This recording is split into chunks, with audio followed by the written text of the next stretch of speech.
Okay, class. Now the main part is that income and expenditure account. How to prepare income and expenditure account. Now what we are going to do is we are going to prepare income and expenditure account over here. It's pretty easy. It's pretty easy. A dollar sign over here. A dollar sign over here. I'm going to write incomes, or just to say space incomes, and then expenditures. Now you have already calculated few figures in your A, B, C and D part.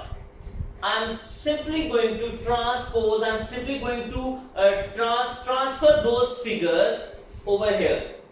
In part D, there was profit on refreshment. Am I right or not? Profit on refreshment. And the value was 4700. In part B, there was depreciation.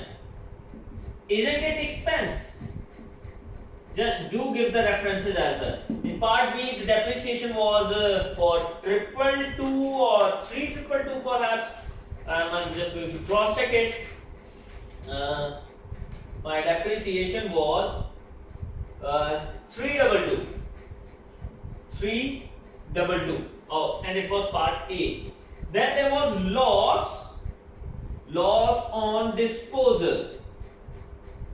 It was for this amount. Then we have calculated subscription. What was the value of subscription which we calculated in our question? It was C part 6420. 6420.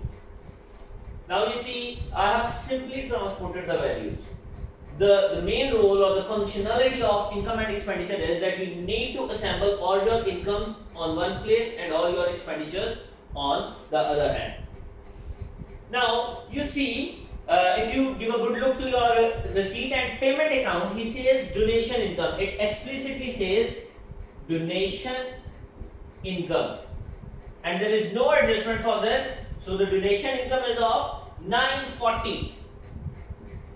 And then there is one more revenue that they did some other activity such as match day revenue. The question says match day revenue, and the revenue collected on that specific day was 1233. Match day revenue, and the revenue collected was 1233. 1233. I'm just going to leave it over here that if I find any other income, I'll have space to fill it up. Now, on the credit, from the credit side of income, receipt and payment account, I'm going to see my expenses. Now, in expenses, it says groundman's wages. Groundsman wage, and the value is groundman's wages 1940. 1940. I'm just transporting the value from my receipt and payment account. I'm being very clear over here. There is no rocket science or there is no difficulty in this. I'm just transposing my values. The other is match day expenses. Match day expenses. You see that there was match day income and here it's match day expenses. Now match day expenses are 3680. 3680, and then we have journal expenses of 6913. General expenses of 6913. That's it. Nothing else, nothing more, nothing less. I'm going to do the totals, and it is 1, 2, 3, 4, 3, and 4 to 6, 13. And 16 and 1 caret, and I have 9, 5, 14, 18, 0, and then once again 1 caret, 2 caret, and 6 to 8, 9, 0, 6, 3, no, I need to add 4 as well. I did some mistake perhaps.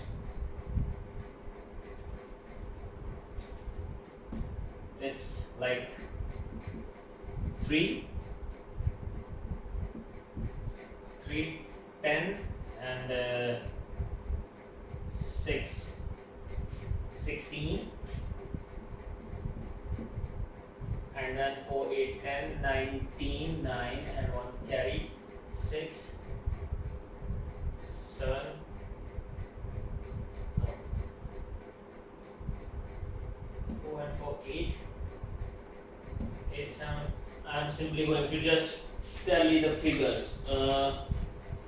1, 2, 1, 3, 2, 9, 3. 1, 3, 2, 9, 3. And my total of expenses is 13077. 13077. When I'm going to subtract it, what do I have is 216. 216. What is it? It is my profit.